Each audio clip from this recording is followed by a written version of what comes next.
They had just accomplished something no American spacecraft had ever done.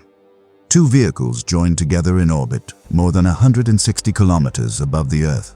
A docking executed with such precision that the commander later called it a real smoothie. 30 minutes of system checks followed. The combined vehicle held. Less than half an hour after that, the mission began to unravel. A mission planned for 3 full days would last less than 11 hours. A historic spacewalk, the most ambitious one attempted at that point in the program, was cancelled before it ever started. And 2 astronauts, inside a capsule spinning far faster than the human body is built to tolerate, had to make decisions no simulation had prepared them for, completely alone and with no contact from the ground.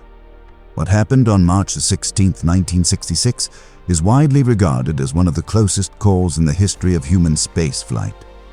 This is Gemini 8. The Gemini program was built to bridge a gap between Mercury, the early foundational flights, and Apollo, the program aimed at placing human beings on the moon. Between those 2 ambitions lay a set of questions that could only be answered in flight. Could 2 spacecraft find each other in orbit? Could they dock? Could a crew perform complex tasks in the vacuum of space across the full duration a lunar mission would require? These were not abstract exercises. The Apollo lunar strategy depended entirely on 2 spacecraft docking in orbit above the moon. Without first demonstrating that in Earth orbit, the goal remained out of reach. The total cost of Project Gemini, 19 launches across 5 years, reached $1.3 billion at the time, roughly $9.3 billion in today's figures. Gemini 8, the 6th crewed mission, carried one of the program's most demanding assignments: 4 docking tests with an unmanned Agena target vehicle and a 2-hour spacewalk for David Scott, the most complex extravehicular activity attempted to that point. Commanding the mission was Neil Armstrong, 35 years old, a Korean War naval aviator who had been shot down once and awarded 3 air medals. He had subsequently become a civilian research pilot, logging more than 1,100 hours on experimental aircraft. Among them the X-15, a hypersonic rocket plane that flew at the very edge of controlled flight. On Gemini 8, he became the first American civilian to fly in space. It was his first mission. March 16, 1966 also marked the 40th anniversary of Robert Goddard's launch of the world's first liquid-fueled rocket. The Agena target vehicle lifted off at 10 o'clock in the morning, Eastern Time, from Cape Canaveral. Ground controllers confirmed its orbit. At 11:41 that same morning, Gemini Titan 8 launched from Complex 19 at Cape Kennedy, carrying Armstrong and Scott into orbit. Over the next several hours, Armstrong closed the distance methodically. By the 5th revolution, at 5:14 in the afternoon, with a relative closing speed of roughly 1 foot per second, the docking mechanism engaged. Flight, we are docked. It was the first spacecraft docking in American history. 30 minutes of post-docking system checks followed. The combined vehicle held. 27 minutes later, Scott glanced at the attitude indicator. "Neil, we're in a bank." The combined stack, Gemini capsule locked to the Agena, had begun to roll. Both the crew and mission control assumed the Agena was responsible. Commands were sent to correct it. Scott worked to disable the Agena's autopilot. Nothing changed. Ground controllers advised undocking. Scott transferred control of the Agena back to the ground, and the 2 spacecraft separated. Freed from the Agena's mass, the Gemini capsule immediately began spinning faster, significantly faster. Checklists and procedural charts were flung across the cockpit. Unfiltered sunlight strobed through the windows in a steady, rhythmic pulse. Scott would later describe it as a constant strobe light. The spin rate was climbing toward 1 full revolution per second, 60 rotations per minute. At that rate, both astronauts were approaching the physiological limits the human vestibular system can sustain. Armstrong already knew where the problem had to be. With the Agena gone and the spin still accelerating, the logic was inescapable. Whatever was driving the tumble was on the Gemini itself. The cause was a single component: Roll thruster number 8, part of the orbit attitude and maneuvering system, had short-circuited and stuck open, firing continuously from the start. Armstrong assessed what remained. "All that we've got left is the reentry control system," he said. Scott's reply was immediate. "Press on." Using the reentry control system for stabilization was unconventional. Those 16 thrusters were designed for one purpose, guiding the capsule back through Earth's atmosphere. But they were the only option. Armstrong fired all 16. Gradually, the rotation eased. At 6:06 in the evening, Eastern Time, roughly 25 minutes after the tumble had begun, the spin was brought under control. In doing so, the crew had consumed 75% of the re-entry fuel. Under NASA mission rules, that ended the flight. Armstrong and Scott wanted to continue. The docking had been achieved and work remained, but Flight Director John Hodge made the call. Return on the 7th orbit. Retro fire at 9:45 that evening. Splashdown in the Western Pacific, approximately 800 kilometers west of Okinawa, at 10:22 p.m. Eastern Time. A 3-day mission had ended in 10 hours and 41 minutes.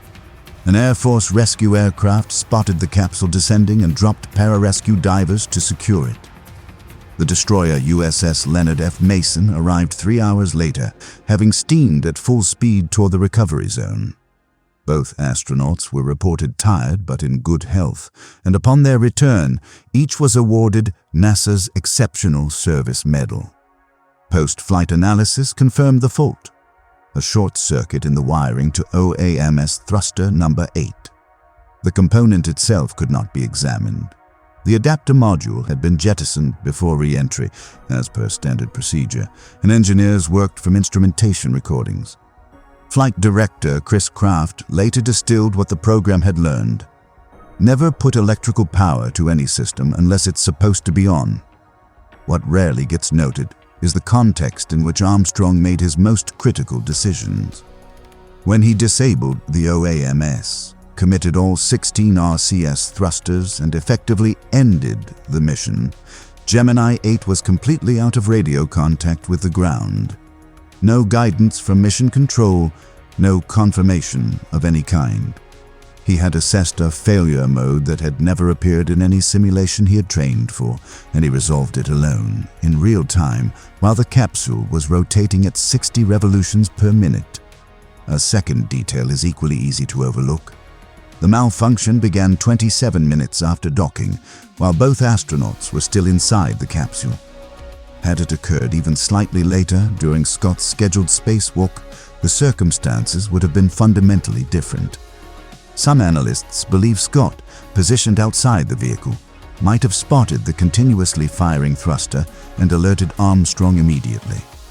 Others raise a more sobering possibility: a rolling capsule and an astronaut tethered to it on a 75-foot line, spinning through open space with no means of getting back inside. The timing of that malfunction was, in retrospect, among the most consequential variables in the entire sequence. With the agreement of both crew members, the full severity of what had occurred was not disclosed publicly at the time. The official account remained measured. Armstrong acknowledged privately, years later, that he considered Gemini 8 the closest call of his career. Closer, in his own estimation, than the more widely known emergency of Apollo 13. Life magazine had planned to publish an account under the headline, "Our Wild Ride in Space," by Neil and Dave. Armstrong called and had the article stopped. The engineering response was specific and lasting. The OAMS was rewired so that a short circuit would now produce a thruster that failed to fire, rather than one that fired continuously. From Gemini 9 onward, individual circuit breakers gave crews the ability to isolate a malfunctioning thruster group in real time. That particular failure mode did not recur. The Agena target vehicle survived the incident. Scott's decision, during the emergency, to transfer control of the Agena back to the ground before undocking preserved it intact. 4 months later, in July 1966, it served as a passive target on Gemini 10, a double rendezvous that would not otherwise have been possible. Gemini 8 is recorded in NASA's files as a partial failure, one of only 2 in the entire Gemini program. Its primary objective was achieved, the first docking in American spaceflight history. Everything that followed is part of the same record. Both crew members continued flying. Armstrong commanded Apollo 11. Scott flew Apollo 15. They remained the only Gemini crew in which both astronauts went on to walk on the moon. Armstrong carried one lesson from March 16, 1966, through the rest of his career. "You've got to expect things to go wrong," he said, "and be prepared to handle the unexpected." The Gemini 8 spacecraft is on display at the Neil Armstrong Air and Space Museum in Wapakoneta, Ohio, his hometown. Earlier this year, as part of the 60th anniversary of the mission, previously unreleased photographs of the crew's return were donated to the museum. They show Armstrong and Scott on the ship that carried them to shore, waving to a crowd, the battered capsule visible behind them. A mission that nearly didn't come back, remembered for what it achieved and for what it survived.